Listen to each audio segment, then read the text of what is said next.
Hello, my friends, and welcome to another exciting adventure into God's limitless outdoors.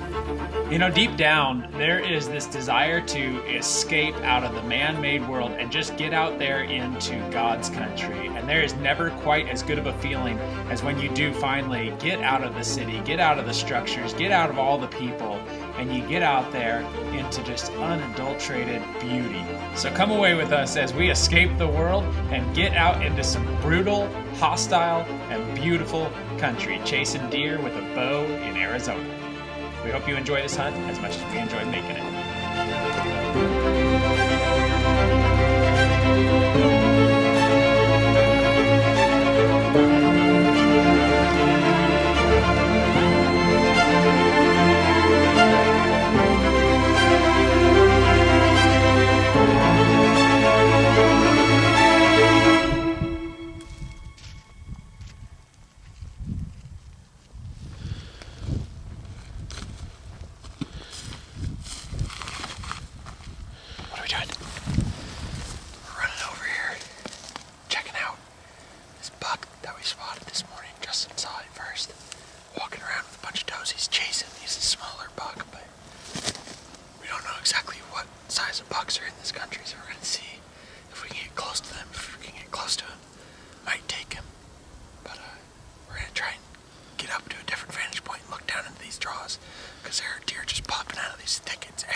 You know, having never hunted in Arizona before, I was totally blown away by the quantity of wildlife that inhabited this hostile environment. I mean, it seemed like everywhere we looked, you'd see the javelinas, you'd see deer, you'd see coyotes, you'd see all sorts of animals just running all over the place. And it was actually really incredible and eye-opening for me to see how life can thrive in such hostile conditions.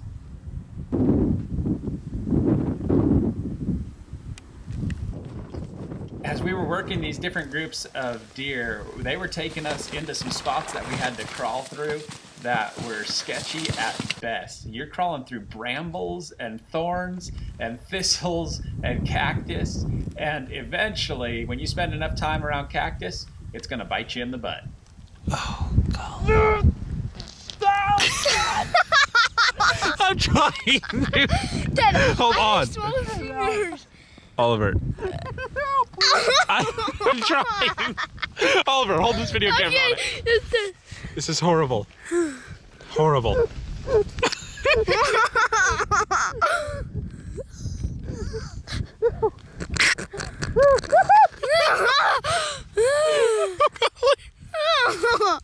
That was in Colton's butt. It's out. It's out. Oh, God. That was so deep in there. Oh, my God. We had just seen a group of deer feed over this sharp ridge, so we decided to sneak up to the top and see if we could make a shot as they were feeding on the other side.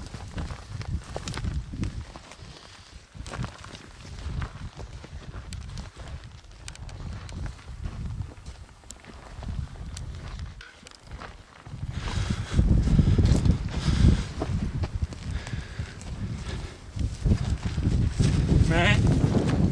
Matt? Right there. Matt? There's a buck down at the bottom. We got a muley buck sitting there. We just had a muley buck bounce over the top over here. Lots of deer. We're not seeing anything giant by any means, but bucks, and we're in Arizona for our first time ever. So if we get an opportunity, we might take it. See what happens. Either way, it's been fun down there. There's pigs running all over.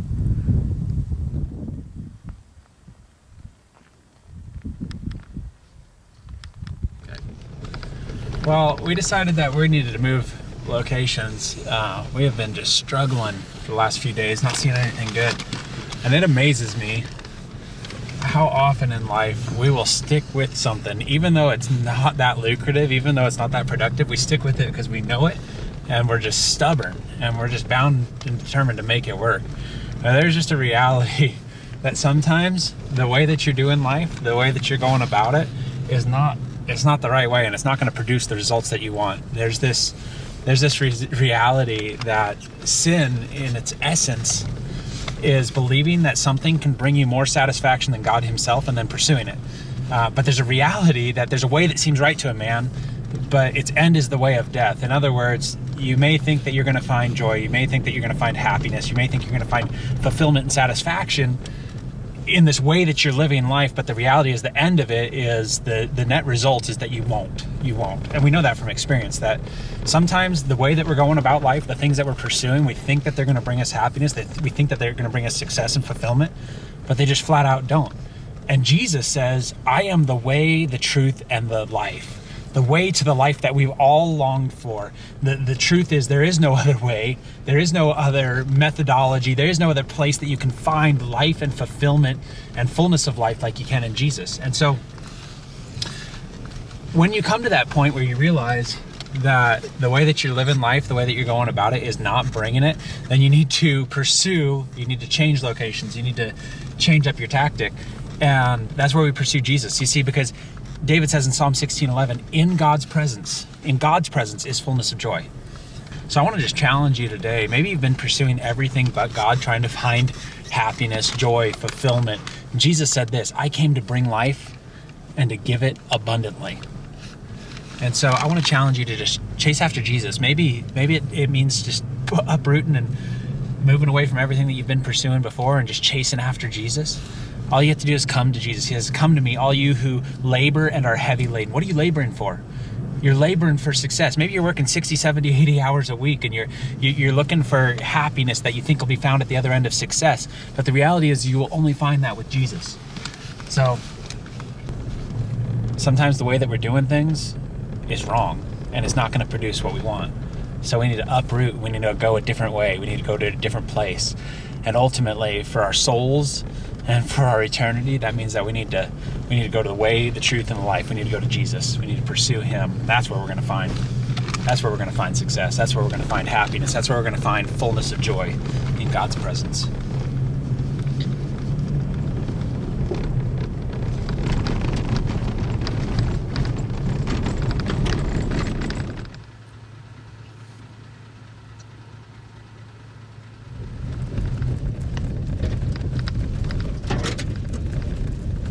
It didn't take long in this new spot once the sun came up to start locating deer.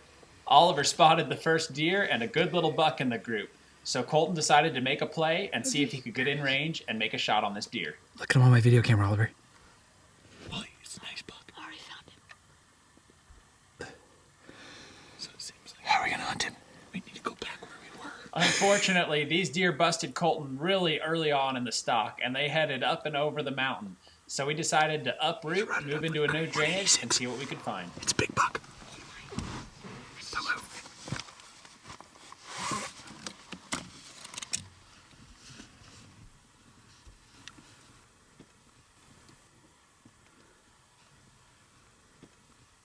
Let's get him. You need to watch him and let him go bed down.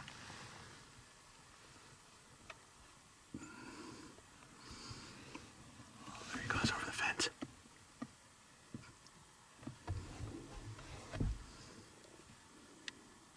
Right under. Real nice buck. Holy smokes.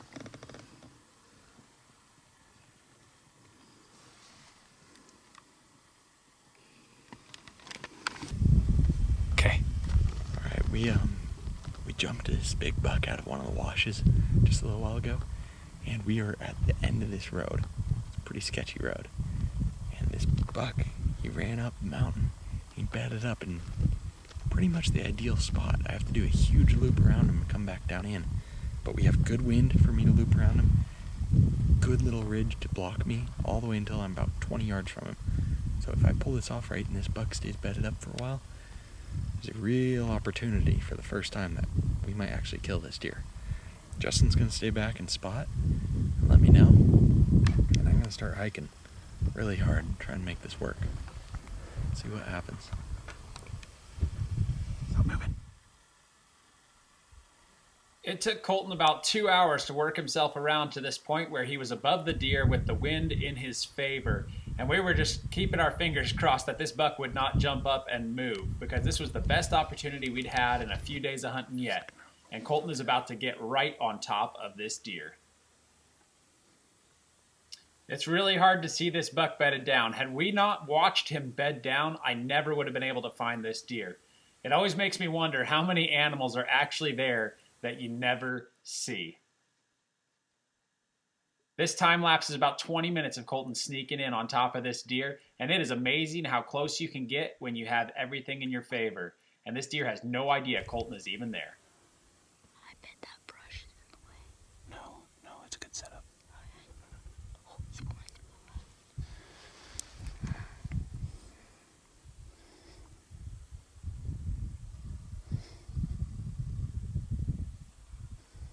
Oh my gosh, he's on top of that deer. I know. You're right there. Oh my. Can you not see it? How can he not see that deer?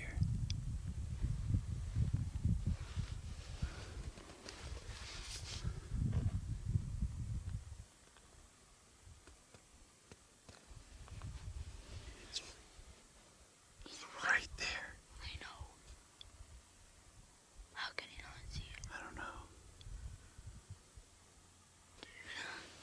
That's incredible.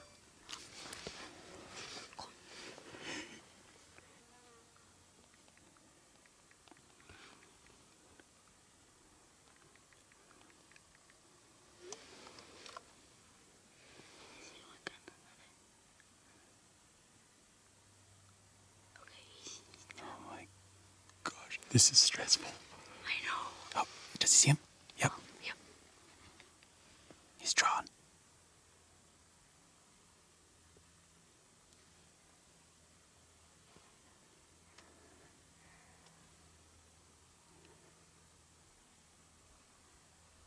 Got him.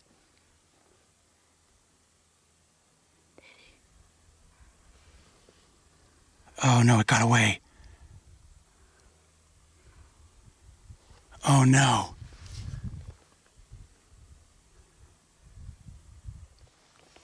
There are very few things in hunting that are as discouraging and disheartening as being that close, but not being able to make it happen. The only thing more discouraging is having everybody watch it and then having to do the walk of shame across a big flat through thorns and thistles.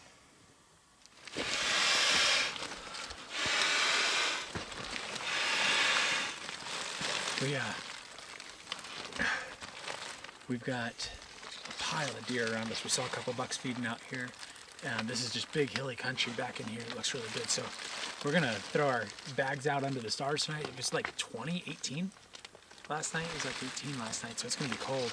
But I love just sleeping under the stars and just looking up. The Word of God, Psalm 19 says that the heavens declare the glory of God, and the sky above the firmament is handiwork.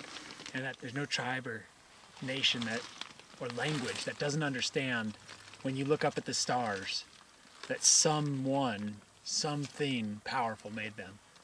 And that's God, who created the heavens and the earth and everything in them. That's powerful. That's awesome.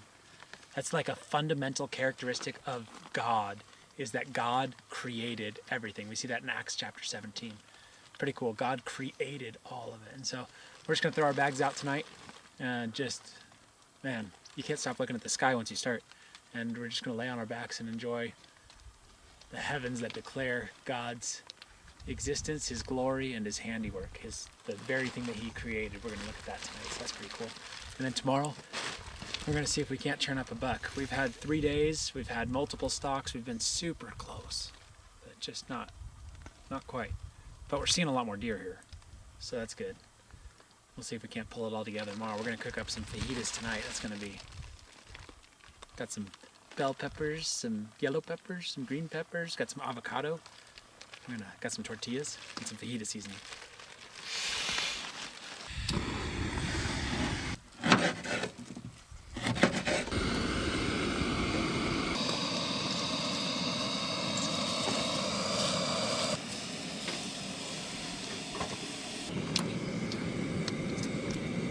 Don't move the truck. The next morning, as soon as it was getting light, right from our sleeping bags, I spotted this tank of a buck. work in the same area that Colton had just tried to stalk the other buck in.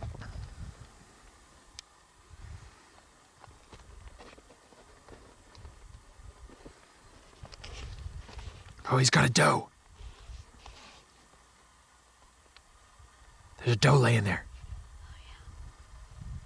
Right there.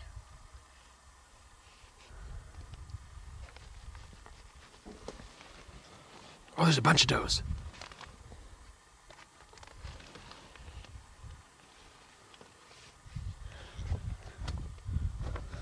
Yeah, there is.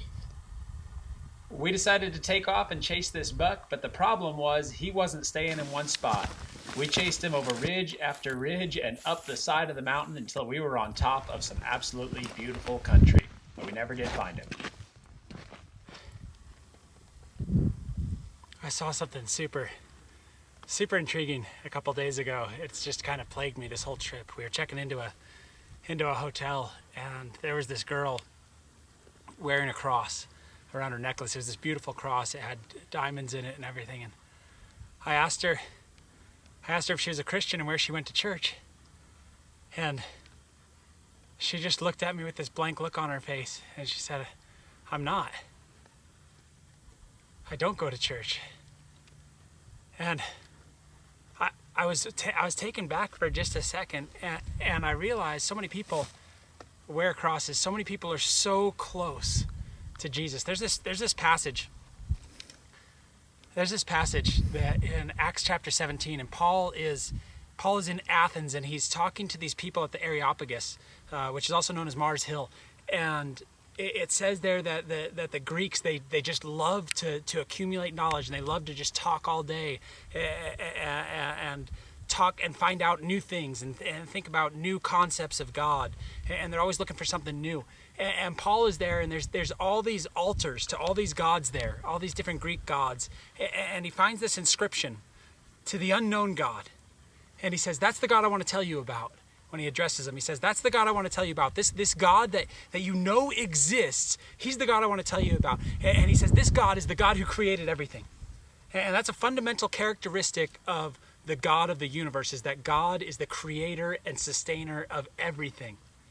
He goes on to say that God made every man, and he says that he put each person, including you and me, in a pre-appointed time in history, like right now in 2020, 2021, and he put us in a specific location geographically. So God, you're no accident. The fact that you're alive, the fact that you're watching this right now, the fact that you live in 2020, 2021, the fact that you live right now is no accident. God put you in this time, in this place, for a reason, Paul says, that you would grope for God. That you would grope for God. And this idea of groping is just everything in you is searching and longing and looking for God, but we look for him in all the wrong places. We look for him and we worship him in everything else, in work, in pleasure. And we're never finding him because we're groping for him. And he says he put us here in this time, in this place, that we might grope for him and that we might find him. And we are so close. It says that he's not far. Right after that, Paul says, though he is not far from any one of us. And that passage just hit home with me with this woman that I saw in this hotel a couple of days ago.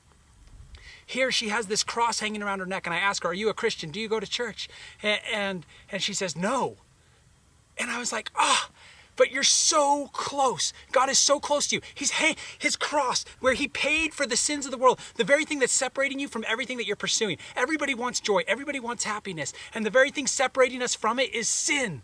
And she's so close. And maybe you're so close. Maybe you have a cross hanging around your neck. Maybe you have a Bible sitting on your shelf. Maybe you've been to church your entire life, but you've never taken that step and given your life to Jesus. I'm telling you right now, you have chased God. You may not know it. You may not recognize it, but you've been chasing God your whole life. Here's the deal.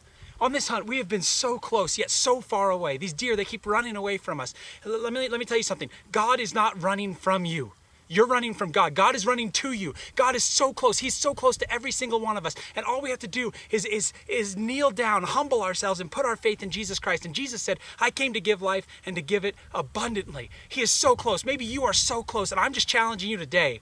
Maybe you're that woman with the cross around her neck. Maybe you're that man with that cross around your neck. But I'm telling you right now, it's no accident that you're hearing the words that I'm saying. It's no accident. God has put you in this time, in this place, with the very passions that you have, that's brought you to this point, that you're hearing my words right now. And I'm challenging you not to turn away, not to run away from God. The very thing that you're pursuing is fullness of joy, and fullness of joy can only be found in God's presence. It's the only place it can be found. So I'm challenging you today, so instead of running from God, I'm challenging you to take a step towards God. I'm challenging you to put your faith in Jesus Christ. Look, the Word of God tells us that if you put your faith in Jesus Christ, you will be saved. All you have to do is confess with your mouth the Lord Jesus. That means you want him to be the leader of your life, and believe in your heart that he defeated death, the very thing that you have to face and the very thing that you can't defeat, he defeated on your behalf. That's the cross. He defeated it. And if you believe that, the Word of God tells us you will be saved. Look, don't settle for so close. So many of us are so close. But close, my friends, close to Jesus without accepting Jesus is not good enough. Almost getting a deer isn't getting a deer. And almost putting your faith in Jesus, being close to Jesus, isn't the same as putting your faith in Jesus. Let me tell you this, if you're not following Jesus, you're far from Jesus. That's a good barometer for you. If you're not following Jesus, you're far from Jesus. You may have a cross around your neck, but if you're not following Jesus, if he's not leading you through your life, you're far from Jesus. You're so far. Even though he's so close, you're so far. I'm talking about Jesus leading your life. I'm talking about Jesus being the Lord of your life. I'm talking about Jesus being your God. Where he goes, you go. You want to be with him. You want to talk to him. You want to spend time with him. That's what it's all about. That's what it's all about. It ain't about a cross hanging around your neck. It's about the cross in the heart, in the mind. It's about the crucified life. Jesus says, if anyone wants to be my disciple, if anyone desires to come after me, he must first deny himself, pick up his cross, and come after me. That's the truth. Close doesn't cut it. Close isn't successful. You got to put your faith in Jesus Christ and follow him all the days of your life. He has an invitation out to you right now. Follow him. And if you want to follow him, I want to challenge you to go over to our website, www.limitlesshunting.com. We have a resource over there called The First Mile, and you can request it. It's absolutely free. We want to send it to you absolutely free. It's so you can grow in the Lord. It's so you can understand what it means to follow Jesus, to live a life following Jesus. Not the cross around your neck, but the cross on your back like Jesus had it. Pick up your cross and follow Jesus. That is the ultimate life. And Jesus says, if you live that life, he says, I came to give life and to give it abundantly. The cross isn't easy, but it's also the biggest blessing. It can be a burden and a blessing at the same time. It's like having a 6-point bull on your back or a whole deer on your back. It's a burden, but you also have a smile on your face because it's a blessing. And walking with Jesus, there's times that have hardship and there's struggles and there's mighty things that he's going to ask you to do. But let me tell you, my friends, it's a blessing to walk with Jesus. It's the life that you were made for. God has prepared good works for you to do. He has an amazing plan for your life. And his plan and his purpose, the God that created all of this, his plan and his purpose is much greater than your plan and your purpose, my friends. So pick up your cross and follow Jesus. And if you want a tool to help you follow Jesus, we have The First Mile for you. I hope that you enjoy the rest of this hunt as much as we've enjoyed making it so far. Straw. This. Yeah.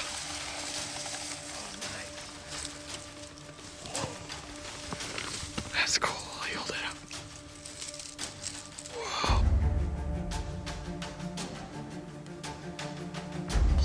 What do you got, Ollie? Wow, I might pack this one. Everywhere. Look at these. They're everywhere. Oh my gosh, Justin. They're everywhere. Look. Oh, that is a cool one. I don't know if we can pack this one. Oh, yeah, we can. That. Oh my goodness. Big old spiral. Look at that. That's incredible. Oh, another one. Oh my gosh, look at this one. Oh, that's a good one, Justin. Oh, that's perfect condition. Oh, Oliver, look around, buddy.